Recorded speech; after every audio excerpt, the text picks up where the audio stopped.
friends, this is Bunny and welcome to my channel. বন্ধুরা, আজকে আমি তোমাদের জন্য কিছু দারুণ ফ্রেজ নিয়ে এসেছি। প্রত্যেকটা ফ্রেজ প্রচন্ড ইম্পর্টেন্ট। আমরা প্রায় এই ফ্রেজগুলোর ব্যবহার হতে দেখি আর প্রায় কনফিউজড হয়ে যায় সেন্টেন্সে এই ফ্রেজগুলোকে ঠিক কোন অর্থে ব্যবহার করা হচ্ছে। দেখো, ফ্রেজের ব্যবহার করে আমরা আমাদের সেন্টেন্সগুলোকে খুব অ্যাডভান্সড করে ফেলতে পারি। আর তাছাড়াও কিছু বাংলা বাক্যকে খুব সহজে ইংলিশে ট্রান্সলেট করতে পারি। আর ঠিক সেই কারণে ফ্রেজের ব্যবহার শেখাটা খুব গুরুত্বপূর্ণ। আমি প্রত্যেকটা ফ্রেজকে এক্সাম্পলের মধ্যে দিয়ে তোমাদেরকে বুঝিয়ে দেওয়ার চেষ্টা করব সেন্টেন্স এগুলোর সঠিক ব্যবহার। তো প্রত্যেকটা ফ্রেজকে খুব মন দিয়ে বোঝার চেষ্টা করো। আজকের ভিডিওটাও কিন্তু খুবই ইম্পর্টেন্ট, খুবই ফ্রুটফুল হতে চলেছে। তোমরা কোথাও যাবে না, আমার সাথে ভিডিওটা একদম শেষ পর্যন্ত থাকবে। যারা চ্যানেলে নতুন অর্থাৎ প্রথম আমার ভিডিও দেখছো তারা প্লিজ চ্যানেলটাকে সাবস্ক্রাইব করে নিও, তাহলে যখনই আমি ভিডিও আপলোড করব তোমরা নোটিফিকেশন পেয়ে যাবে। তো আর দেরি না করে চলো শুরু করা যাক আজকের ভিডিও। আমরা বাংলায় প্রায় বলে থাকি আমার সময়ের খেয়াল ছিল না। আমি যখন কথা বলছিলাম তার সাথে আমার সময়ের খেয়াল ছিল না।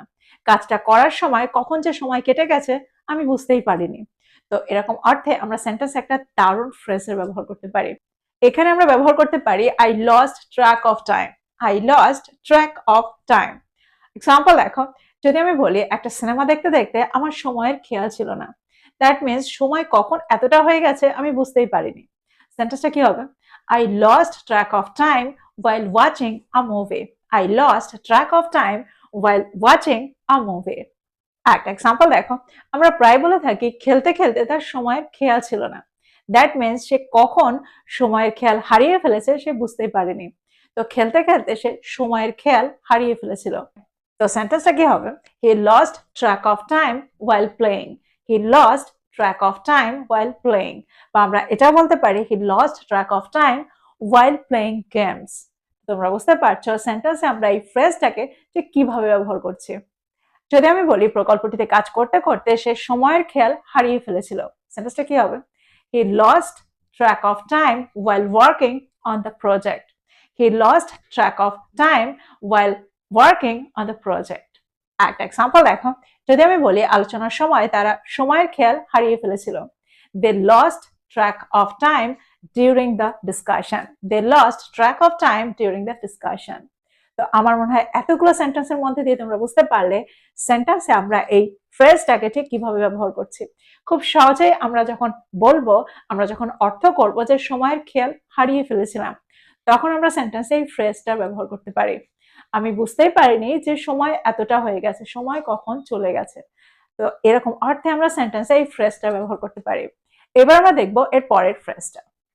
আমরা বাংলায় প্রায় বলে থাকি সত্যিটা বলেই ফেলি। আমরা প্রায় বলে থাকি কাজটা এখন শেষ করেই ফেলি, কাজটা শুরু করেই দিই। এরকম অর্থে আমরা সেন্টেন্সে কোন ফ্রেজের ব্যবহার করতে পারি? এরকম প্রচুর সেন্টেন্স আমরা প্রতিদিন ব্যবহার করে থাকি। আর এখানে আমরা একটা দারুণ স্ট্রাকচার ব্যবহার করতে পারি, একটা দারুণ ফ্রেজের ব্যবহার করতে পারি। এখানে আমরা ব্যবহার করতে পারি মাইট অ্যাজ ওয়েল প্লাস ভার্বের ফার্স্ট ফর্ম। দেখো, এই ফ্রেজটা ব্যবহার আমরা সেন্টেন্সে তখন করি যখন আমরা অনুভব করি, যখন আমরা বুঝতে পারি যে এখানে আর কিছু করার নেই, এখানে আর কোনো ভালো বিকল্প নেই। তো এরকম অর্থে আমরা যখন পরামর্শ দিই বা নিজেদেরকে কনভিন্স করি বা নিজেরাই বলে থাকি যে এটা করাই ভালো, এটাই করে ফেলি, তখন আমরা সেন্টেন্সে এই ফ্রেজটা ব্যবহার করে থাকি। সেন্টেন্স দেখো তোমরা আরো ভালো করে বুঝতে পারবে। সবার আগে আমরা সাবজেক্টের ব্যবহার করি, তারপরে আমরা মাইট অ্যাজ ওয়েল এর ব্যবহার করি, তারপরে আমরা ভার্বের ফার্স্ট ফর্মের ব্যবহার সেন্টেন্সে করি। যদি আমি বলি আমরা বাড়িতেই চলে যাই, দ্যাট মিনস এখানে থেকে আর কোনো কাজ নেই, এখানে থেকে আর কোনো লাভ নেই। সেন্টেন্সটা কি হবে? We might as well go home. We might as well go home. একটা এক্সাম্পল দেখো, যদি আমি বলি তুমি সত্যিটা বলেই দাও, সত্যিটা তুমি বলেই ফেলো। You might as well tell the truth. You might as well tell the truth. একটা এক্সাম্পল দেখো, যদি আমি বলি আমি একটু বিশ্রাম নিয়েই নিই। আমরা প্রায় কনফিউজড হয়ে যাই, আমরা প্রায় বুঝতে পারি না যে এখন রেস্ট নেওয়া উচিত নাকি উচিত না। আর নিজেকে কনভিন্স করি, আমরা বলেই ফেলি যে একটু রেস্ট নিয়েই নিই। তো এরকম ক্ষেত্রে আমরা সেন্টেন্সে এই স্ট্রাকচারটা ব্যবহার করতে পারি। সেন্টেন্সে কি হবে? I might as well take some rest. I might as well take some rest. একটা এক্সাম্পল দেখো, আমরা প্রায় বাড়িতে কেউ এলে বলে থাকি আজ রাতে বরং বাড়িতে থেকেই যাও, আজ রাতে তুমি বাড়িতে থেকেই যাও, বা আজ রাতে এখানে থেকেই যাও। সেন্টেন্সটা কি হবে? You might as well stay here tonight. You might as well stay here tonight. তো এক্সাম্পলগুলোর মধ্যে দিয়ে আমার মনে হয় তোমরা বুঝতে পারলে সেন্টেন্সে আমরা এই ফ্রেজটাকে কি করে ব্যবহার করছি। এবার আমরা দেখবো এর পরের ফ্রেজটা। আমরা প্রায় বলে থাকি আমার একটু অস্বস্তি ফিল হচ্ছে আজকে। আমরা প্রায় বলে থাকি আজকে আমার ভালো লাগছে না। অর্থাৎ প্রতিদিন আমি যেমনটা অনুভব করি আজকে তেমনটা অনুভব করছি না। দ্যাট মিনস একটু আনইউজুয়াল ফিল করছি। কাউকে দেখে যখন আমরা বুঝতে পারি যে তাকে ঠিক একই রকম মনে হচ্ছে না, মনে হচ্ছে সে একটু অস্বস্তিতে আছে বা মনে হচ্ছে তার শরীরটা ঠিক নেই, এরকম অর্থে আমরা একটা দারুণ ফ্রেজের ব্যবহার করতে পারি। এখানে আমরা ব্যবহার করে থাকি to be out of sorts. To be out of sorts, দেখো এই ফ্রেজটা রেফার করে ফিজিক্যাল ইলনেস বা মেন্টাল হেলথ। সবসময় আমাদের মুড ভালো থাকে না, তখন আমরা সেন্টেন্সে এই ফ্রেজটা ব্যবহার করতে পারি। আমাদের কখনো কখনো মেজাজ খারাপ থাকে, তো তখন আমরা সেন্টেন্সে এই ফ্রেজের ব্যবহার করতে পারি। আবার শরীর খারাপের অর্থেও আমরা সেন্টেন্সে এই ফ্রেজটার ব্যবহার করতে পারি। যদি আমি বলি আজ আমার শরীরটা ভালো লাগছে না, সেন্টেন্সে কি হবে? I'm feeling out of sorts today. I'm feeling out of sorts today. দেখো এখানে বি এর অর্থ হলো am is are was were। আরেকটা এক্সাম্পল দেখো, যদি আমি বলি সকাল থেকে আমার শরীরটা ভালো লাগছে না, সেটা কি হবে? I have been out of sorts since morning. I have been out of sorts since morning.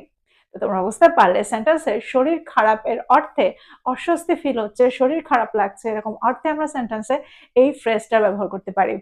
এবার যদি আমি বলি তাকে একটু অস্বস্তিতে মনে হচ্ছে, দ্যাট মিনস তাকে দেখে মনে হচ্ছে সে একটু অস্বস্তিতে আছে, সেন্টেন্সে কি হবে? She looks a bit out of sorts. She looks a bit out of sorts. আরেকটা এক্সাম্পল দেখো, যদি আমি বলি কিছুদিন ধরে সে ঠিক নেই, দ্যাট মিনস কিছুদিন ধরে তার মেজাজটা ঠিক নেই, সেন্টেন্সে কি হবে? He has been out of sorts for a few days. He has been out of sorts for a few days. তো তোমরা বুঝতে পারছো সেন্টেন্সে আমরা আউট অফ সর্টস কে কি করে ব্যবহার করছি, ঠিক কোন অর্থে ব্যবহার করছি। এখানে আমরা সর্টস এর ব্যবহারই করব, এখানে আমরা বলবো না আউট অফ সর্ট, তাহলে কিন্তু সেন্টেন্সটা ভুল হয়ে যাবে, ফ্রেজটা ভুল হয়ে যাবে, আউট অফ সর্টস। এবার আমরা দেখবো এর পরের ফ্রেজটা। আমরা বাংলায় প্রায় বলে থাকি যেভাবেই হোক আমাকে এই ম্যাচটায় জিততে হবে, যেভাবেই হোক আমাকে ইংরেজিটা শিখতে হবে, যে কোনো মূল্যেই হোক আমাকে ইংলিশটা শিখতে হবে, ইংরেজিটা শিখতে হবে, ইংরেজিতে কথা বলতেই হবে, এরকম অর্থে আমরা সেন্টেন্সে একটা দারুণ ফ্রেজের ব্যবহার করতে পারি। এখানে আমরা ব্যবহার করতে পারি at all cost. At all cost. See, it shows a strong determination to do something. When we need to do something and we need to be determined, we can use this phrase that at all cost I have to do this, I have to achieve this, I have to win the match. Example দেখো, যদি আমি বলি আমরা অবশ্যই এই ম্যাচটা যে কোনো মূল্যেই জিতবো, দ্যাট মিনস যে কোনো মূল্যেই আমাদের এই ম্যাচটা অবশ্যই জিততে হবে, সেন্টেন্সটা কি হবে? We must win this match at all cost. We must win this match at all cost. আরেকটা এক্সাম্পল দেখো, যদি আমি বলি সে যে কোনো মূল্যে কাজটা সম্পন্ন করার সিদ্ধান্ত নিয়েছিল, সেন্টেন্সটা কি হবে? He decided to complete the work at all cost. He decided to complete the work at all cost. একটা এক্সাম্পল দেখো, যদি আমি বলি আমি যে কোনো মূল্যে আমার গোলটা অর্জন করব, আমার গোলটা অ্যাচিভ করব, আমার লক্ষ্যটাকে অর্জন করব, সেন্টেন্সটা কি হবে? I will achieve my goal at all cost. I will achieve my goal at all cost. তো তোমরা বুঝতে পারলে সেন্টেন্সে আমরা at all cost কে ঠিক কিভাবে ব্যবহার করছি।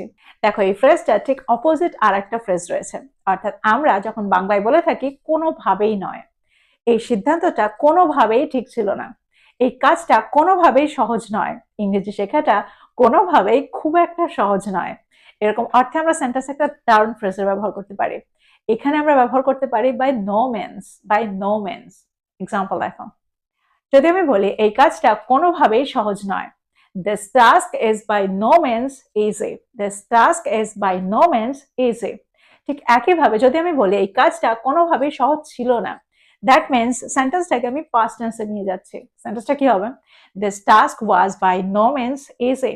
This task was by no means easy. একটা এক্সাম্পল দেখো, যদি আমি বলি সে ফলাফলটা নিয়ে কোনোভাবেই সন্তুষ্ট নয়, he is by no means satisfied with the result. He is by no means satisfied with the result. তো তোমরা বুঝতে পারছো বাই নো মিনস এর কি অর্থ, একেবারেই নয়, এরকম অর্থে আমরা সেন্টেন্সে বাই নো মিনস এর ব্যবহার করে থাকি, কোনোভাবেই নয়। তো আমার মনে হয় এই ফ্রেজটাকেও তোমরা বুঝতে পারলে। এবার আমরা দেখব এর পরের ফ্রেজটা। আমরা বাংলায় প্রায় বলে থাকি এখনো পর্যন্ত সবকিছু ভালোই চলছে। যতদূর আমি কাজ করলাম সবকিছু ভালো, এখনো পর্যন্ত সবকিছু ভালো। এরকম অর্থে আমরা সেন্টেন্সে কোন ফ্রেজের ব্যবহার করতে পারি? এখানে আমরা ব্যবহার করতে পারি so far so good. So far so good, that means up to now. Example দেখো, যদি আমি বলি এখনো পর্যন্ত সবকিছু ভালোই চলছে, এখনো পর্যন্ত অর্থাৎ সবকিছু ভালোই চলছে এখনো পর্যন্ত, এখনো পর্যন্ত সবকিছু ভালোই চলছে। সেন্টেন্সটা কি হবে? Everything is going well so far so good. Everything is going well so far so good. আরেকটা এক্সাম্পল দেখো, যদি আমি বলি আমরা কোনো সমস্যার সম্মুখীন হইনি, এখনো পর্যন্ত সব ভালো। We haven't faced any problems. So far so good. We haven't faced any problems. So far so good. তো আমার মনে হয় তোমরা বুঝতে পারছো সেন্টেন্স আমরা সো ফার সো গুড কে ঠিক কিভাবে ব্যবহার করছি, কত সহজে আমরা এই ফ্রেজটাকে সেন্টেন্সে ব্যবহার করতে পারি। তো এই ছিল কয়েকটা ইম্পর্টেন্ট ফ্রেজ। আমরা প্রায় সময় আমাদের প্রতিদিনের কনভারসেশনে এই ফ্রেজগুলোর ব্যবহার করে থাকি। আমার মনে হয় প্রত্যেকটাকে তোমরা বুঝতে পারলে। তো প্রত্যেকটাকে নোট ডাউন করো আর এগুলো দিয়ে প্রচুর সেন্টেন্স তৈরি করো আর সেগুলোকে প্রতিদিনের কনভারসেশনে ইনক্লুড করো। যত তোমরা এগুলোকে ব্যবহার করবে তত তাড়াতাড়ি তোমরা এগুলোর সাথে অ্যাকাস্টমড হয়ে যাবে, এগুলোর সাথে ইউজড হয়ে যাবে। প্রত্যেকটাকে নোট ডাউন করো আর এগুলোকে প্র্যাকটিস করো। আর ভিডিওটা ভালো লাগলে লাইক করতে ভুলে যাও না, বন্ধুদেরকে শেয়ার করো যারা ইংরেজি শিখছে। So this is all about today. I will be back with another video. Till then, take care. Thank you for watching this video. Bye bye.